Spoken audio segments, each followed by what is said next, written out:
Welcome to Probed. I am Dante. Who do I have with me? I am Kara. And since we're in the Halloween season, we are going to talk horror movies.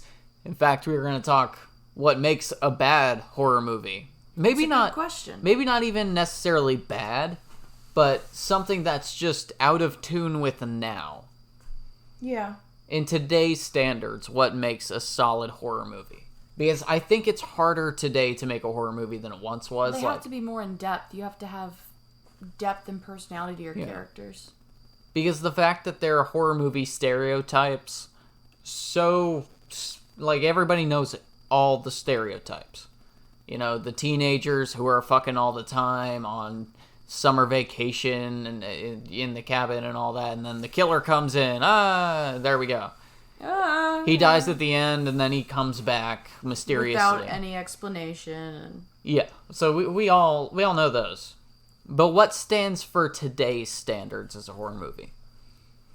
So what do you think? What do you think it takes for a horror movie to work today? I mean, shooting itself is so in-depth now that you really have to nail it down to a pinpoint of when to scare people at the right moment. You can't really use that much movie magic anymore unless it's edited over. I also think we're out of the era of jump scares. Like, we just left the era of jump scares 2-3 years ago. Yeah, that's true. I'm kind of glad, though. Yeah, because you don't really see jump scares horror movies now. The horror movies we do get are starting to get smarter. We do, there's the January horror movies that come out that aren't really ever good. Yeah. But other than that, you really kind of you have to think outside of the box somehow. Always. I just want to remind our folks who are listening, if you're smoking with me, remember to smoke smart, safe, and legal. Don't be stupid. And if you're not smoking, hang out with Kara. Yeah, come hang out with me. Don't smoke if it's illegal. Don't smoke if you shouldn't. You know the drill. Some ASMR sounds for you. Some ASMR sounds. We should do a probe about ASMR and talk about how weird that actually is. Gross it is. Anyways, good for those who can do it, but it's just not my thing. Anyways, so what is a solid horror movie today, would you say? That works for today's standards of horror movies? The Invisible Man. The Invisible Man? Okay. Yeah, it's got moments that you aren't expecting to come anyway.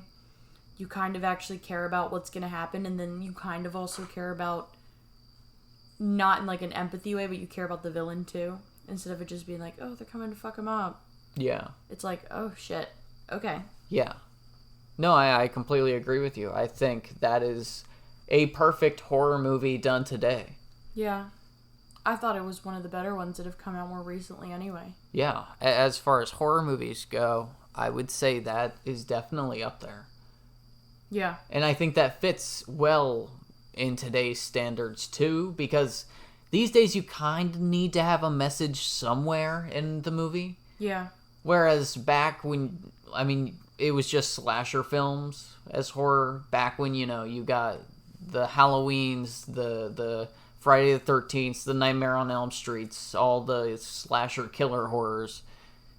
You didn't need to really have a message ever. And if it did, sometimes it may not have even been intentional. It was kind of almost about psyching yourself up. Yeah. Than actually having content to watch. Yeah, and that was revolutionary for then and how well they are. We still watch them to this day. If they didn't exist, then people would just remake those things. Yeah. You know what I'm saying? Now that they're out there, it's kind of okay. And now that we're at that futuristic point in time where things have developed and horror movies can't just be that anymore, I think The Invisible Man stands up to those standards. Yeah. Now, what's a horror movie that you've seen recently, that, well-known horror movie that hasn't stood up to those standards. Hasn't stood up to those standards? Like the last horror movie, maybe you even saw in theaters or something that just didn't work. I gotta be honest, the first one I thought of was Crawl. I didn't have much of a connection to that movie. I thought it was good with jump scares and making you afraid of gators. But it wasn't like out of your control in a horror movie sense. It was like out of your control in, well, that's just fucking nature, buddy. If you decide you're just gonna hang out in a flooded house in a hurricane in a place where gators live, this shit is gonna happen to you. Mm-hmm. Like, I didn't feel too bad. And it was very shallow. They tried to make you like the characters, but in the end it was mostly running. So I didn't feel like that one lived up too much. I'll say I enjoyed it, but it's advertised as a horror movie everywhere, but I didn't feel like it was a horror movie. I felt the same way about it that I feel about the new Jumanjis. It felt like a thriller to me. Yeah. But I mean without the comedy, but you know what I'm saying? Yeah. No, yeah. The new Jumanjis are action movies. They're straight up action movies. So yeah, that's true. Got the rock in them, so. Okay, so what would you say if you could make a remake of something back in the day? A remake of something? Like, because everyone's made the remakes. Like, we've got the newest Friday the 13th, the newest Nightmare on Elm Street, the newest Halloweens. We've got all, like, the newer stuff today. Which one... have you seen those? Yes. Yes, I've seen those. Like, the remakes? Some of them. So, do you think they hold up? No. No. I don't think they do. I think they're all kind of flops when it comes down to it. I mean, they're okay movies when you just look at them on their own and don't think about the original movie they're following. But if you watch that original movie and then watch it, it's kind of like, okay, this feels like a CW show. Yeah. Okay. That's fair. So, what are the... let's get, like, down to the question at hand, then. So, what are the movies that you shouldn't watch? Like, the horror movies that should be just out of the question. What, to remake? No. Just in general. So, what movies are just bad horror movies? I don't know if I can think anything off the top of my head, because I do enjoy a lot of things. You know what I'm saying? Like, it's not just one streamline makes it bad for me. But, oh gosh, I don't know. I'd say the newer Annabelles. Yeah? Don't watch. Don't ever watch. Not worth it. I didn't see the last one. I saw that first Annabelle. That was okay. Yeah. Going back and watching it, it's pretty boring. I saw it in theaters.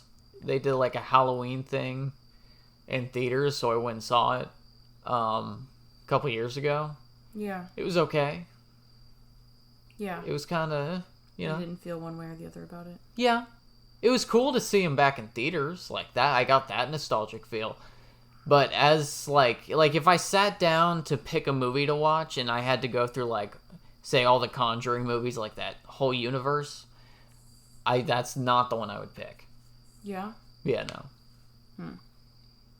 I guess those are some solid ones. So there's a couple in that Conjuring series that aren't good, I would say. Yeah, there like, are more than a couple that aren't good. Not really holding up. It's kind of the same thing over and over.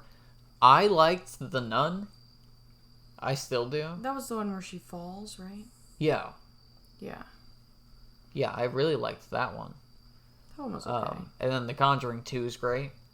Yeah. The first Conjuring's good. I'm not going to say great, but it's good. It's different. It's the one movie that's, like, rated R because it's scary. For no other reason. Just because it's scary. Yeah. I know, but I think of, like, when I think of really good horror movies, I think of, like, Get Out or Hereditary or something that just makes you want to piss your pants. Yeah.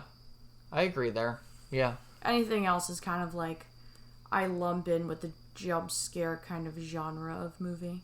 I like the art styles of the Conjuring stuff, I guess. But that's because I'm an art nerd. Yeah. Like, I love the entire style that, like, all the demons and stuff are in. But, yeah. Yeah. Okay. Well, what do we watch this Halloween season, then? What do we watch? Well, I like to watch Tim Burton movies. Yeah, those always work. But horror-wise, all the classics, normally. In one time span, not like sit down and watch them all, but just like have them on in the background and then like sit down and watch them at different times. Yeah. Like they kind of just play. Nostalgia Halloween movies and Any new stuff? I'd say I definitely would add The Invisible Man, definitely would add Hereditary, definitely would add Jordan Peele's work. Yeah. I definitely would add gosh, there's something else. The new It's. Yeah. I would add those. The first one more so than the second, but... Yeah, but the second one still actually works. Second Stephen King books always end up like that, the books themselves. So, like, the movies... Yeah. It kind of went the way the book told it to. Yeah. In a way. I enjoyed it. Yeah. Yeah, I agree with you, but I still enjoyed it. And we have some good horror shows. I like those, too. I think Yeah. those get you feeling creepier than a movie does. Haunting of, what is it, Bell Manor or something? Yeah, Haunting of... something. The I Haunting think it's of Hill House Bell sequel. Manor. And I really like Castle Rock too on Hulu. Yeah, I liked the first season the best though. It was completely disconnected from the rest, and then everything else worked together. Yeah, there's like little instances that it connects. But I thought it was weird. They did the entire first season, and they started over, and it's like nothing. Like they mention what the contents of the first season, but they're not like necessary for the story. But that's why, to me, And it that feels like a first Stephen King book. Because that first part, the first series, I thought was way better because of that. You know. Oh, the part where the part where the old lady. we all know if you've watched that show. Oh man, in the first season, that what happens to his mom? Yeah. Oh yeah, so good. Maybe. Well, I guess all set's probed. Probed. Remember to like and subscribe, please. Leave a comment. If you've made it this far. I don't know who has, honestly, but you know. If you have, leave us a comment. We read them. And yeah, if you're smoking with me, smoke smart, safe, and legal. If you're not smoking, hang out with Kara. And yeah, it's been probed. Thanks for listening. Toodaloo.